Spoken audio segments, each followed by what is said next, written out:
Hello friends, welcome to CEC Live Lectures. Dear friends, today in International Studies, we are going to talk about China's One Belt, One Road initiative.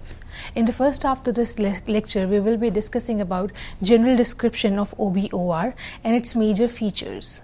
To discuss this topic, we have with us our subject expert, Dr. Rajan Kumar. Dr. Kumar is Associate Professor in School of International Studies, JNU. Without further ado, I would like to welcome Sir to our studios and request him to start the lecture.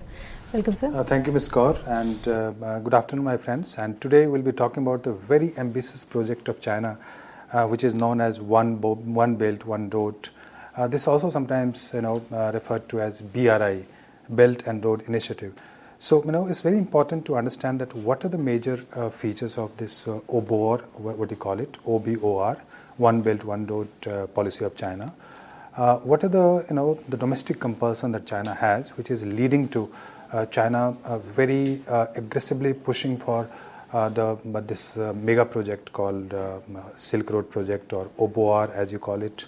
So in today's lecture there are two parts. In the first part I'll discuss about the major features of OBOR, and in the second part I'll discuss about the responses of the international community towards OBOR. So this is let me get back to this OBOR. One Belt, One Road initiative. This is the first time this idea was floated by Xi Jinping, the Chinese president, when he was visiting one of the universities in Kazakhstan, and later when he went to Indonesia also he reiterated the same thing. So that was the first time this concept of reviving the Silk Road. The whole idea was to revive the Silk Road, the ancient Silk Road, and connecting China to Central Asia, to Europe, to Africa, and West Asia, and of course South Asia and Southeast Asia. So One Belt, One Road basically is a massive connectivity project, connecting the Eurasian landmass with the Chinese, and also connecting China through Eurasia to Europe, and on the other side you have connecting China from West Asia and also to Africa. And there are two parts of this One Belt, One Road project. One is known as the One Belt Economic Road, and the second one is known as this Maritime Silk Road. Maritime Silk Road is basically the route which goes through the ocean, from the South China Sea, comes to Southeast Asia, crosses Vietnam, then comes to Indian Ocean. There are several ports which are being developed by China all through the maritime route. So there are two parts of it. One is the land route, which is called Economic Belt, and the other one is Maritime Silk Road, which is basically the route through the ocean. So here this is projected as the pet project of the Chinese leader Xi Jinping, the president of China. And this China dream is basically, the idea is basically to rejuvenate the Chinese economy and linking China to the major markets and the major continents, the continent of Europe with West Asia, as I told you, and Asia, etc. And but this project is not just confined to developing rail and road network. The project also envisages the development of port facilities, the development of exclusive economic zones. It also envisages the development of the trading, the economic exclusive economic zone. And there are two components of this, as I told you, the Silk Road Economic Belt and the Maritime Silk Road. This basically plans to connect nearly more than 60 countries, and here the idea is to connect with the almost more than 60 countries with almost like 60% population of the world, and which will comprise of nearly 40% of the GDP of the globe. And if I can show you the map here, this is the map of ancient Silk Road. As I told you, the idea is to revive the Silk Road, the ancient Silk Road, which started from the BC and continued till 10th, 11th, 12th century AD. So the idea of China is basically to revive the Silk Road of the ancient time, but with modern facilities, with modern infrastructure, which is completely different from the ancient Silk Road. And here you can see the Silk Road, the ancient Silk Road, which was starting from China. It also came to India, and then it passes through Central Asia and then goes to Europe. The reason being that why this was called the Silk Road, it was not the road only for the silk, or there was no road as such. This is just about the trading route in the ancient time. But the silk was the most important commodity in the ancient time, and the Roman aristocracy and in other countries also, there was a lot of demand for the silk which was coming from China. And there were other items like the precious stones and cotton and a lot of other products which were also being transported through the ancient Silk Road. But because this was the most precious item which was coming from China and also from parts of India, so the name was given to this route as the Silk Road. So the Persian Empire, the Egyptian Empire, the European Empire, so all of them were looking for the silk from India and China. So that was about the ancient Silk Road. But what we see here, this map is very, very important. What we see here is the new the connectivity which is being projected by China in the name of Silk Road Economic Belt, and of course the second one is Maritime Silk Road, the two components as I told you.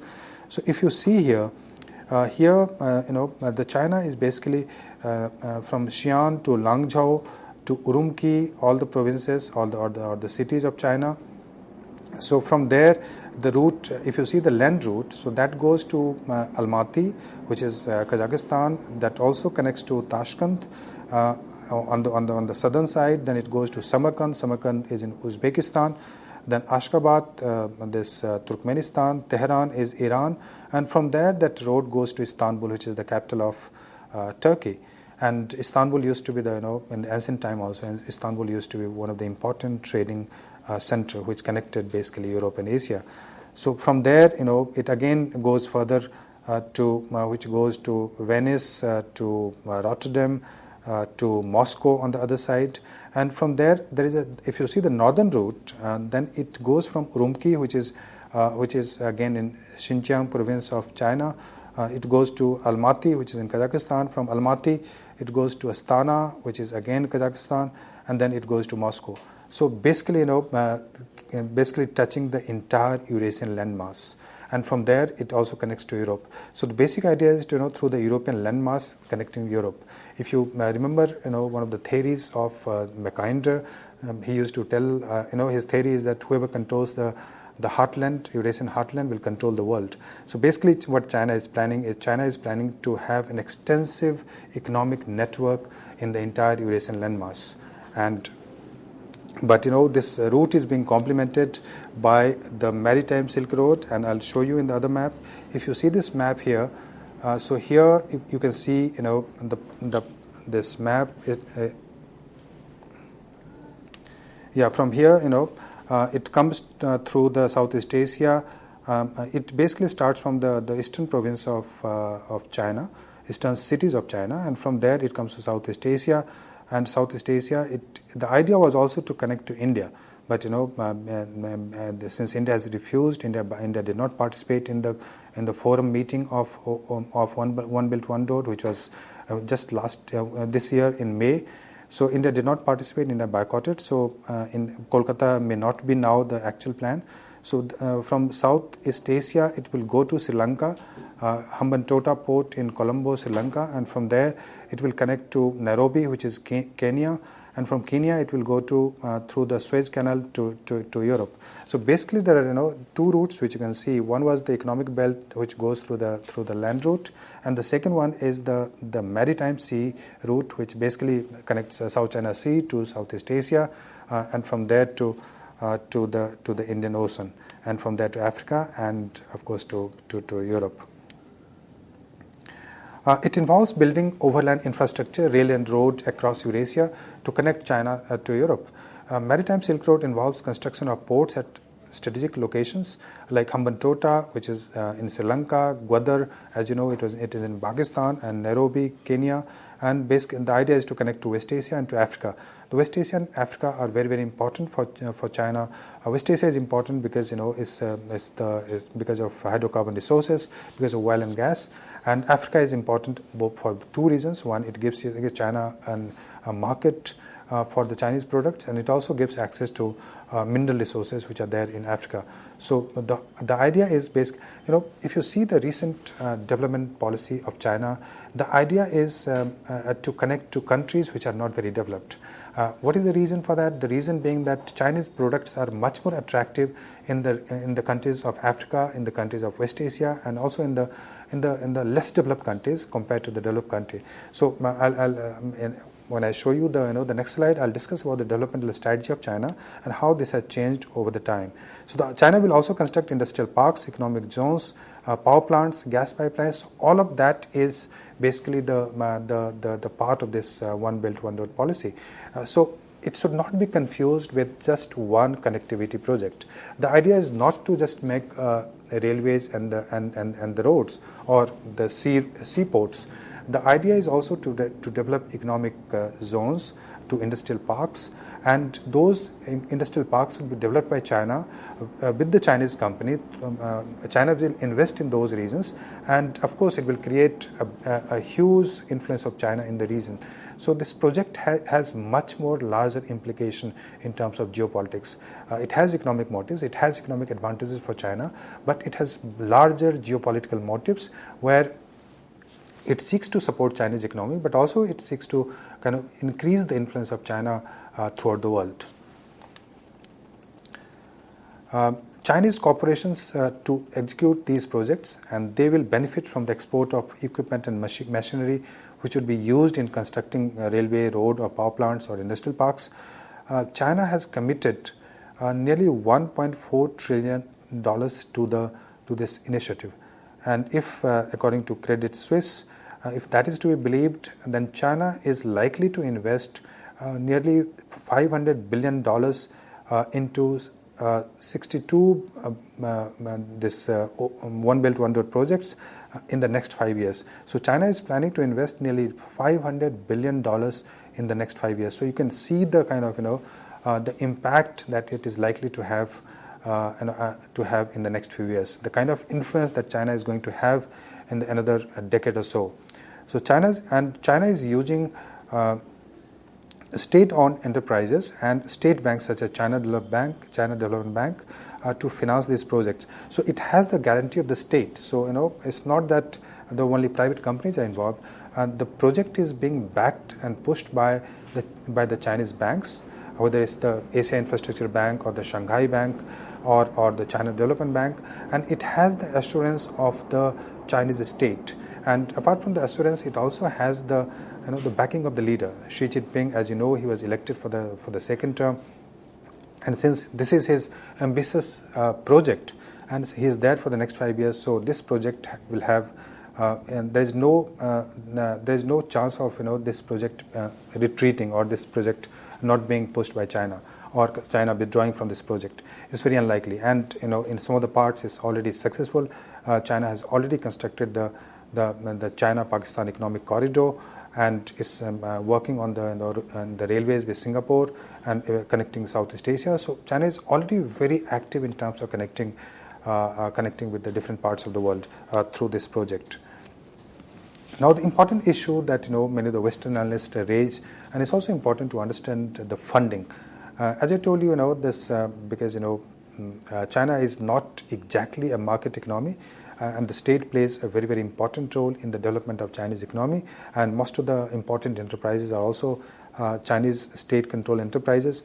So here, the kind of 113 billion which has been promised by the Chinese President Xi. So that will, these include the state-owned Silk Road Fund, which has been created by China.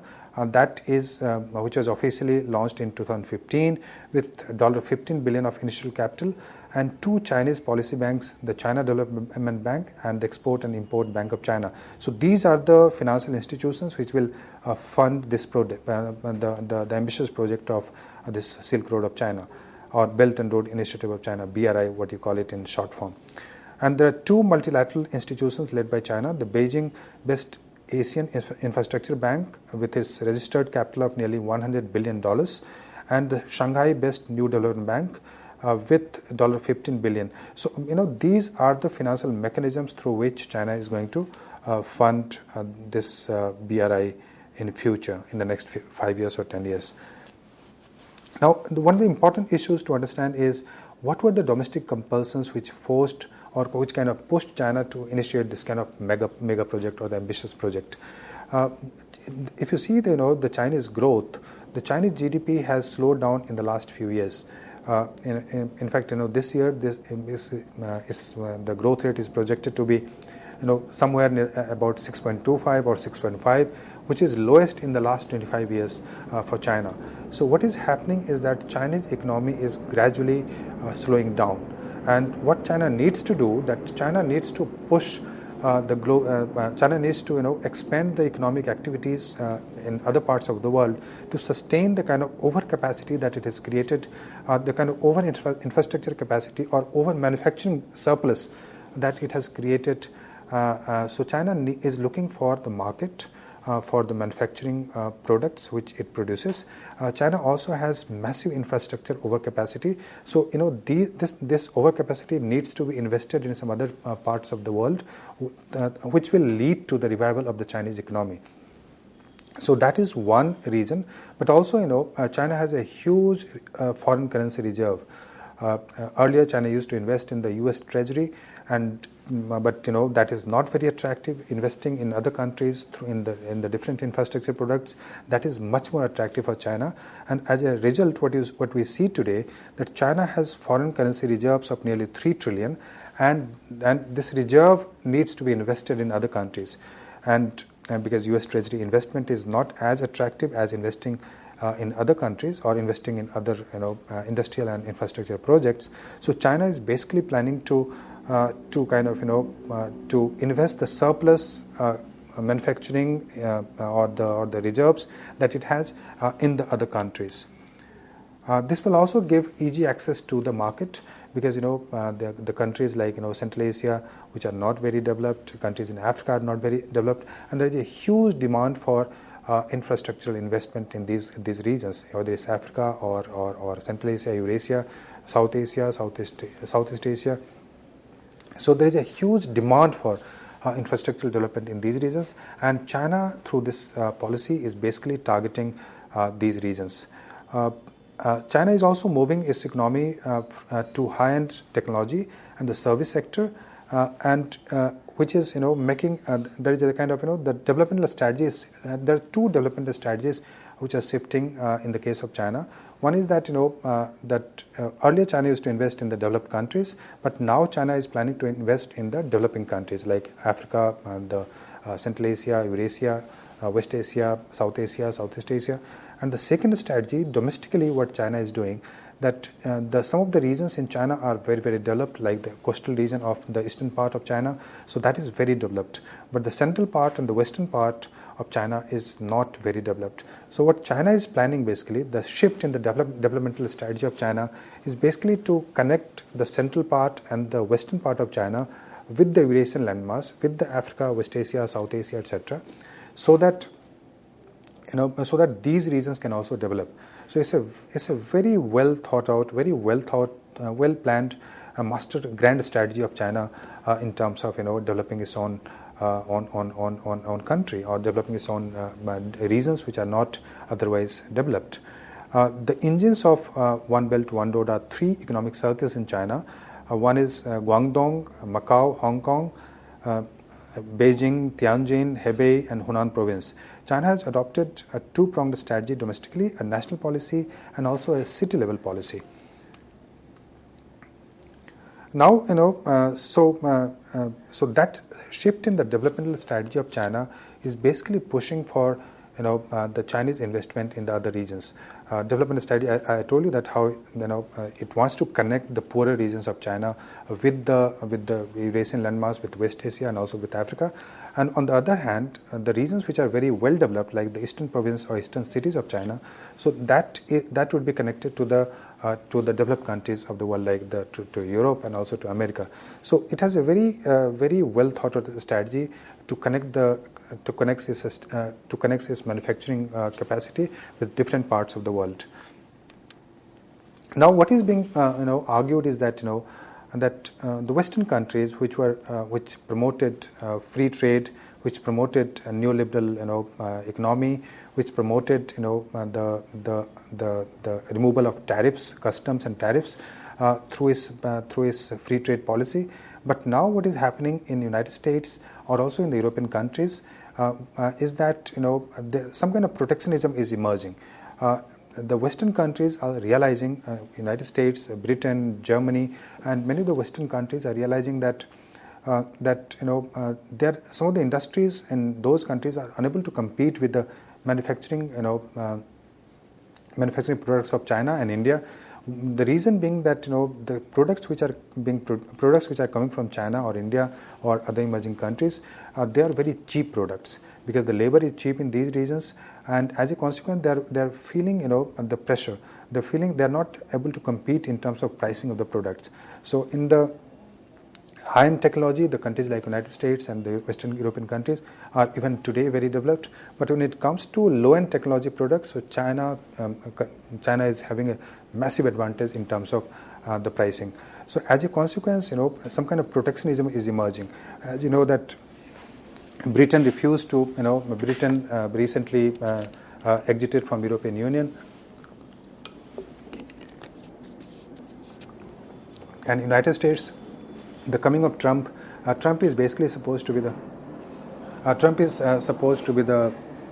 the person who is promoting America First policy, and he withdrew from the projected Trans-Pacific Partnership project. So protectionism is emerging in the West, and as a consequence, the Chinese strategy is to, because you cannot have easy access the way it used to have in the 1990s and the next decade. So basically connect to the other parts of the region where there are chances of much more investment and infrastructural development. And some of the people are saying that this is globalization with the Chinese character, where the difference between the Chinese development strategy and the Western development strategy is that the Chinese development is still pushed by the state. The state is the most important player in the case of Chinese investment outside. In the case of Western investment, the private players were very, very important. Private corporations were important. But in the case of China, the state and the state-owned enterprises, they are pushing for the development. So what is being said is that this is some kind of retreat of liberalism. Liberalism or the neoliberal policies promoted by the Washington Consensus or the World Bank or the IMF. And what China is doing is China is investing without any political conditions on the state. China says that I'm concerned only about the economic investment. I'm not concerned about the kind of political regime that you have. So China is not interested in domestic interference. China is not asking the regime to change from authoritarian to democracy. But in the case of IMF and the World Bank, as you know, there are certain political conditions attached to any investment, where they ask for human rights record, they see for the level of democratization, etc. But that is not the case in case of Chinese investment. So what people are arguing is that it is Chinese push globalization. This is the second phase of globalization, which is Chinese push globalization, and China is playing a different kind of game compared to the previous neoliberal policies which are promoted by the Western countries. And this is also leading to massive boost of image of China in the other countries. The soft power image of China is now improving day by day. China is also promoting a soft power image through the Confucius Institute, and once you have the economic power, so you always have the advantage of supporting the economic power through that economic power. Basically it is followed by the soft power investments, which is also being done by China. And China is projecting as a leader of the developing countries, and the state capitalism of China and the authoritarian model of China is quite attractive in some of the African countries and also in the West Asian countries. So now the final point is that some of the criticism which are coming from the West and also other countries, that is leading to some kind of Chinese imperialism, where China is basically the advantage is primarily to China, because some of the countries will be indebted after some time, and this will lead to in the immense influence of China on these regions, on the developed regions, and as a consequence, the poorer countries of Africa, West Asia, or even South Asia, they cannot compete with the Chinese economy. So that's the major criticism is coming, and with this I come to the conclusion of my lecture. And if you have any questions, so I'll be happy to answer that. Dear friends, so far in this lecture we have covered the initial general description and the features of the OBOR. On that note, we are going to take a break, and after the break we will be continuing with the lecture. Thank you for watching.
Hello friends, welcome to CEC Live Lectures. Dear friends, in this lecture on One Belt One Road initiative, so far we have covered the general description of OBOR and its specific features.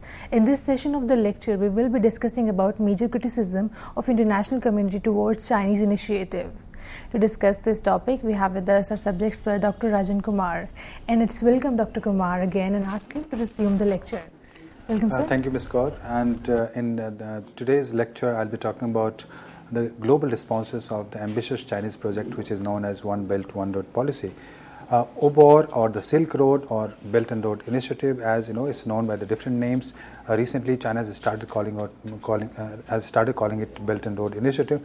So basically, the idea was to revive the old Silk Road and also connect with the Eurasian landmass, with the Europe, with Africa, West Asia, and Southeast Asia and Southeast Asia. The issue here is that the number of countries are reacting to this Chinese mega project. There are some positive responses and there are some negative responses.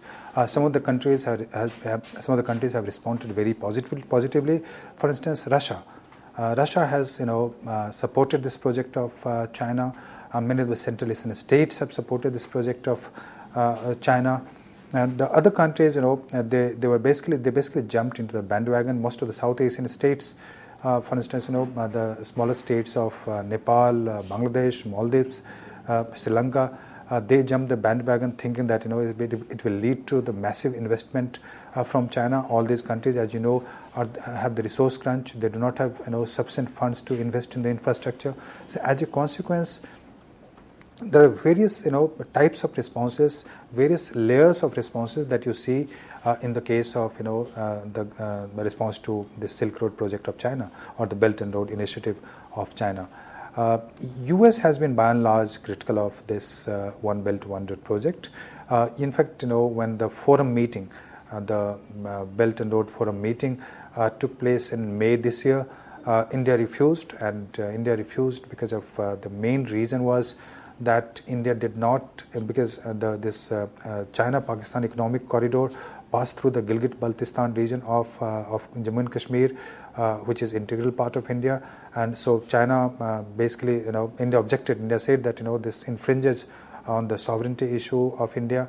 The dispute between between Pakistan and India exists, and that region has been occupied by Pakistan, so India is not willing to accept that occupation, and as a consequence, India did not participate in that forum. In fact, Chinese ambassador also gave the idea of changing the name of this project, China-Pakistan Economic Corridor, but that was not enough to please India, so India did not participate.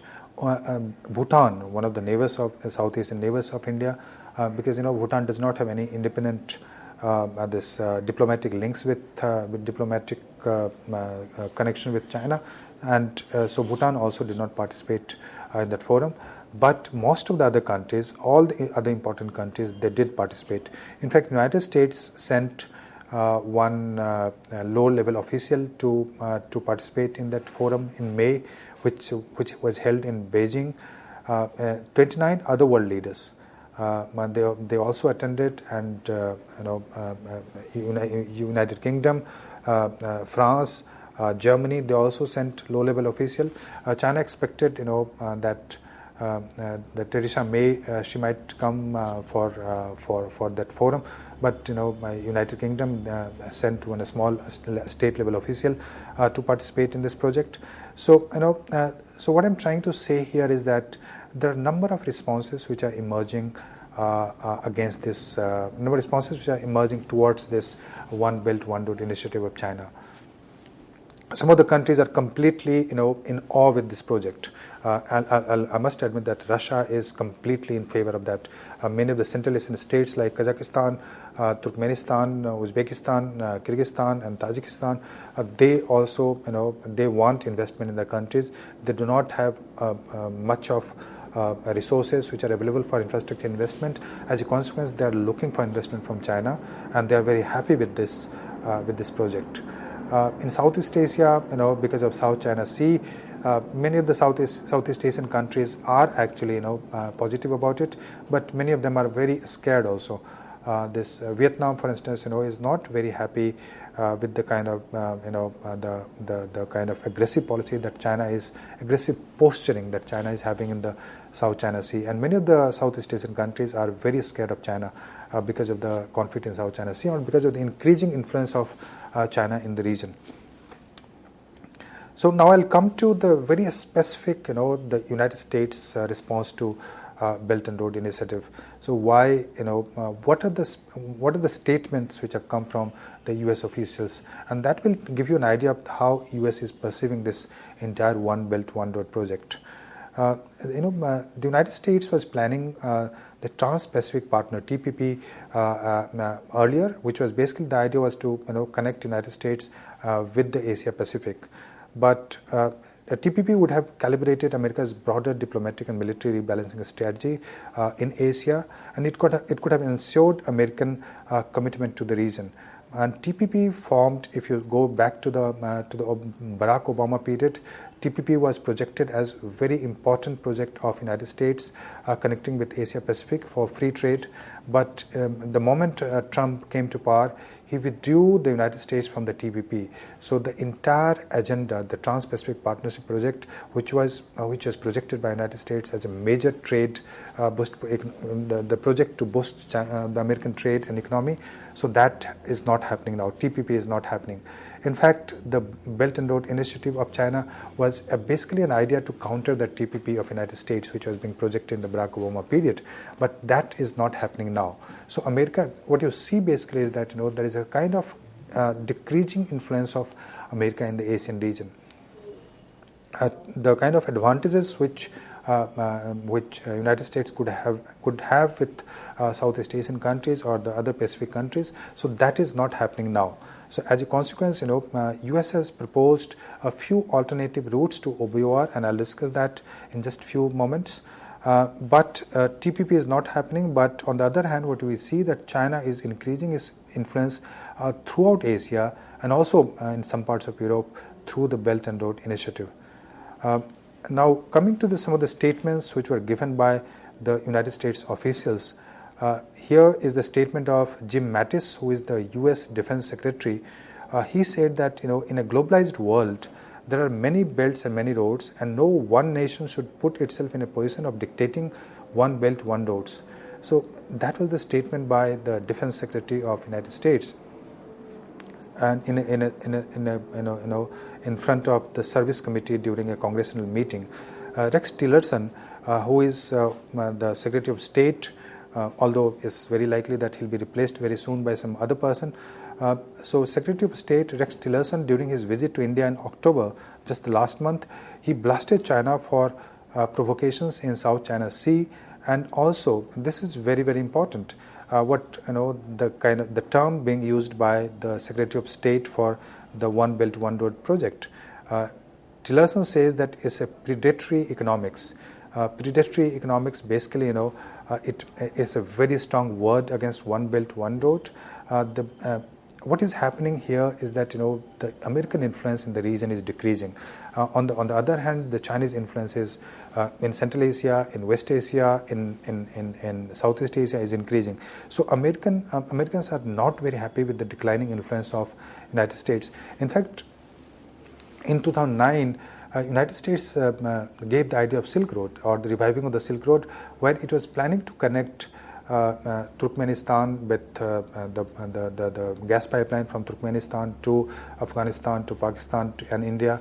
But it has not progressed much even today. Although that project is being revived again, but not progress has taken place. So the Silk Road project, in fact, the Silk Road project was the idea was given by Clinton administration, but the Barack Obama administration was not very. It did not push for that project. So that did not much happened on the ground.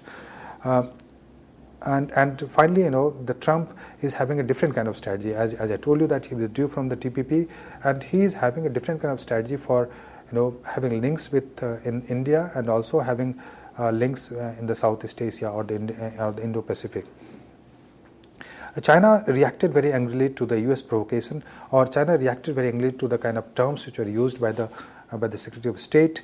And Chinese Foreign Ministry spokesperson Lu Kang, he said that the U.S. cannot put China's development and China's positive role in the world into perspective. The U.S. can put China's development and China's positive role in the world into perspective, but U.S. must abandon its bias towards China. So he clearly said that the kind of approach that U.S. is having towards the BRI is very biased, because the American influence is decreasing in the region. So as a consequence, America is reacting very negatively to Belt and Road Initiative. U.S. proposed the new Silk Road, as I discussed. Basically, the idea was to focus on Afghanistan and Afghanistan and the neighbors, and Indo-Pacific Economic Corridor linking South Asia with Southeast Asia. Although India and many of the Southeast Asian states are working on this kind of connectivity project, but not much has happened on the ground in terms of construction of the road or rail networks. What are the alternative routes which have been proposed by various countries countering, although they are not using the word countering, but in a way they are in a way they are response to the Chinese initiative of Belt and Road Initiative. So America has proposed the Silk Road, as I told you earlier. India is also proposing India's North-South Transport Corridor. This corridor is very, very important for India because India from Mumbai, it wants to takes manufactured products to Chabahar port in Iran, and from there one route will take the product to Afghanistan and the other route will take it to Astrakhan and in Russia and Central Asia, Azerbaijan, etc. So India's North-South Transport Corridor is very, very important. The only problem is that the Indian investment in either in Central Asia or in Iran is very low compared to the Chinese investment in the region. China has invested nearly 45 to $60 billion for China-Pakistan economic corridor, and India's investment is $500 million in Chabahar. So you can compare the kind of disparity which is there in terms of Chinese investment in the region and the Indian investment in the region. China has invested nearly $50 billion in Central Asia for different kind of infrastructure projects, and Indian investment is less than $1 billion or something, or maybe 2 billions. So compared to the Chinese investment, there is Indian investment in either in Central Asia or in Iran or on the infrastructure activity, BIMSTEC, etc., the other connectivity project that India is promoting. So that is very, very low. As a consequence, Indian connectivity projects are not in position to compete with the Chinese connectivity project. But what has happened recently is that some of other countries, because India did not participate in that forum, so other countries have started supporting India's position. Recently, Japan, when the Japanese Prime Minister Shinzo Abe came to India, so he proposed India-Africa growth corridor. So India-Africa growth corridor, the idea is to, India already has a very strong links with Africa, and there is a trade of nearly more than $50 billion with Africa. So he proposed India-Africa growth corridor, where the Japan will invest. Japan is planning to invest nearly $200 billion in this project. Although the concrete plans, it is still at the stage of proposal, and the real developments has not started yet. China's trade with Africa is $188 billion, and India's trade with Africa is nearly $59 billion. So this Asia-Africa growth corridor, the focus is not on connectivity but also on developing circles or developing quadrangles of the regional development. Basically, different regions would be identified, and they will where the industrial parks or the exclusive economic zones will be developed by India and Japan together. That's the whole idea. The Act East policy, this is the transformation of the Look East policy, which was proposed by Narasimha Rao long back when Prime Minister Modi came to power. So he started using the term Act East policy. So you have to move from looking, you have to act now. So the Act East policy is basically focused on 10 nations of Southeast Asia, and India is planning to develop connectivity projects with through this Act East policy. And US has also proposed some kind of support for this project, and Japan has also is supporting the Act East policy of India.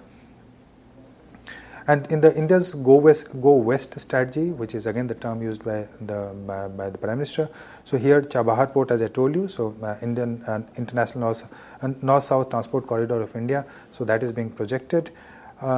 Here, the India is also supporting this SPICE route, BIMSTEC, etc., for the multi-sectoral technical and economic cooperation by India. But the most important thing to know is the India's response, why India did not participate, and the main reason was CPEC, which is known as the China-Pakistan Economic Corridor. This is the flagship project of China. Estimated cost is about $46 to $62 billion, and it passes through Pakistan-occupied Kashmir, and it connects Langzhou, the capital of northwestern China's Gansu province, traveling through Kashgar in Xinjiang province, to Gwadar port in Pakistan. And CPEC plan includes a train as well as road connectivity. and already this road is active, and China has already started shipping products through Gwadar port. And if I can show you the map, if you see the map here, so it starts from the Urumqi, which is the Xinjiang province of China. From there, you can see that how it passes through the Indian territory, which has POC now, Gilgit-Baltistan, the black mark that you see, and from there it comes to passes through Islamabad, Lahore to Gwadar port. And India is not participating in OBOR because of this region, because it passes through Pakistan occupied Kashmir. Here is another map by Reuters, and here you can see how that Pakistani administered territory of which is basically Indian territory. So that is the controversial reason why India is not participating. India's main objection, as I told you, was the POC. Prime Minister Modi criticized the Belt and Road Initiative, saying connectivity could not be allowed to undermine the country's sovereignty. Finance Minister Arun Jaitley reiterated the same concern. External Affairs Ministry spokesperson Gopal Bagle said no country can accept a project that ignores its core concerns on sovereignty and territorial integrity. So, guided by our principled position in the matter, we have been urging China to engage in a meaningful dialogue on its connectivity initiative, One Belt, One Road, which was later renamed as Belt and Road Initiative, according to that spokesperson of Bagle. So, it encroaches upon the sovereignty of India, and that's the reason India is not participating. But also there is economic reason why India is not very interested, and there is a fear that if you have this kind of connectivity, the Chinese goods would be dumped in the Indian market, and that would make the Indian industry that might kill the Indian industry. So there is economic reason why India is also abstaining. And of course, from Indian perspective, it's not just the connectivity project; it is the larger geopolitical ambition of China, which might threaten the security of India, and India is opposed to that. The development of port of Gwadar, which is already developed now, so that raises security concerns for India. Rex Tillerson, the U.S. Secretary of State, during his visit to India, supported India's position of not joining the OBOR and urged India to join hands in creating alternative routes.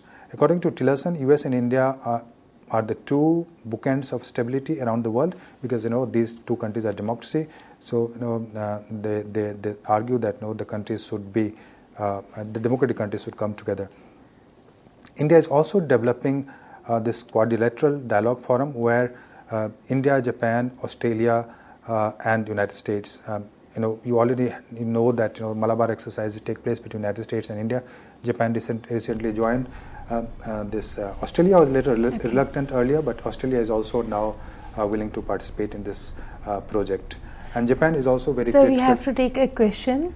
Please state your name and ask your question.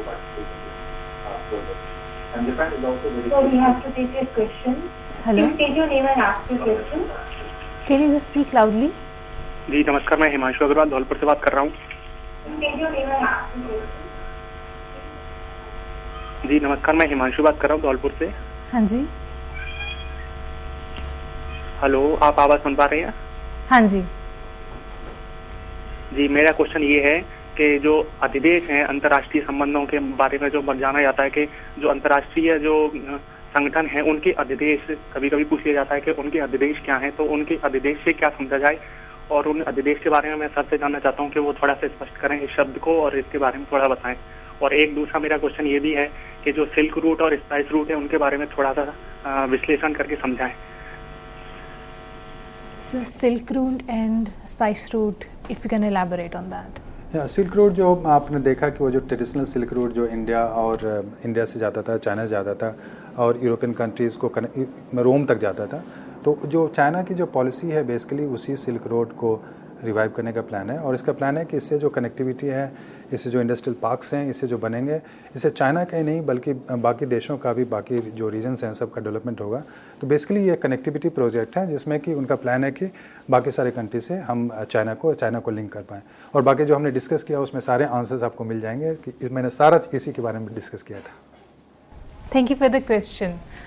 Sir, if we can probably discuss it further, it's been said that OBOR is Mackinder and Mahan together. If you can comment on that, sir. Yeah, the idea was that Mackinder Heartland theory, and then you have the Rimland theory. So basically, what China is planning to do that is connecting. The Mackinder's theory is that the country which controls the Eurasian landmass will control the world. So basically, the idea was for the land and the landmass was important. But when later the Rimland and the other theories came, when countries like Britain or the France, the countries which had advantage in the sea, so those countries became important, and the Rimland countries became important. But if you see the China's this project here, so China OBOR, so basically China has a dual policy. It's trying to connect the land route, and it also trying to connect the sea route and developing ports on the Rimland. So basically, it connects both the theoretical and geopolitics. Sir, we have another question from Varanasi. Please state your name and ask your question. Good afternoon, ma'am. Good afternoon, sir. Good afternoon. Hello. Hello. जी बोलिए. Good afternoon, ma'am. Good afternoon, sir. Good afternoon. Hello, ma'am. Please state your question. Yes. Yes, ma'am. I want to know about Act East policy. Okay, I got your question now and very clearly. Thank you so much for asking this question. So, the Act East policy basically is the extension of this India's policy of Look East policy, which was proposed by Prime Minister Narasimha Rao a long time back in the 1990s. Look East policy, basically the idea was to connect India with the Southeast Asian countries. Southeast, you have the ASEAN, as you know. So the idea was to connect India with the Southeast Asia policy. Now, when Prime Minister Modi came to power, so the term Look East policy was converted or transformed into Act East policy. Now, he said that enough has happened, and now we need to develop further, and we need to act on East, which means basically developing a massive connectivity between India and Southeast Asia.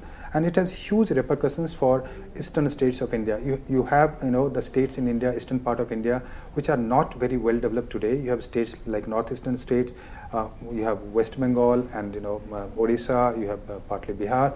So if you want to develop these regions, so you need to have connectivity with the Southeast Asian countries. And as a consequence, this government is working very seriously on developing the Act East policy. You also, you might have, if you followed my lecture, I use the term BIMSTEC, the basically Bay of Bengal Initiative for Technical and Economic Cooperation. The idea is also to connect India with Myanmar, Thailand, Bangladesh, etc., and of course the other countries in Southeast Asia. So the Act East policy basically includes two things: connectivity and also economic development of the regions which are in India, and also the regions in the Southeast Asia. And that Act East Indian government, I can tell you, is very, very serious about Act East policy. Sir, in 1 minute time, if you can discuss the significance of OBOR and how catalytic OBOR is in global politics today. Okay, thank you for this question. This is very important. The most important thing from an academic point of view, not from the factual point of view, is that the globalization is taking a different shape. What is happening that you had the globalization of the before the First World War, after the First World War, which was dominated by the Western countries. And when you talk of the Marshall Plan or the investment which were coming from the Western countries, so the basic investments were coming from the private players. And what are the institutions which are supporting those kind of investment? The institutions were like IMF and the World Bank. Those are the institutions which were supporting. And so basically they were promoting the neoliberal policies which was pushed by the Great Britain, Western European countries and United States. But what you see in the case of China, so it's a completely different kind of investment and the integration of the globalization. So globalization with the Chinese character. What is happening here? Here the state is important because the most of the investment which are taking place in OBOR, that is through the state. So the state becomes a very, very important player, unlike the private players in the previous. What are the institutions which are funding this OBOR? The institutions which are funding this this project is like Chinese Development Bank, Shanghai Bank, and this Asia Infrastructure Bank, AIIB. So these are the state-owned institutions. So that's the second part.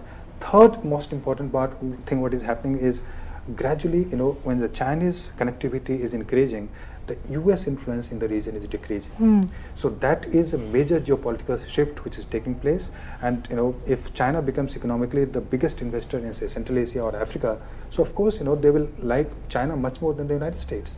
So that's the major geopolitical shift that you're going to witness in the next 10 years or 15 years. Okay. Dear friends, we hope that with today's lecture you were able to understand the OBOR initiative of China.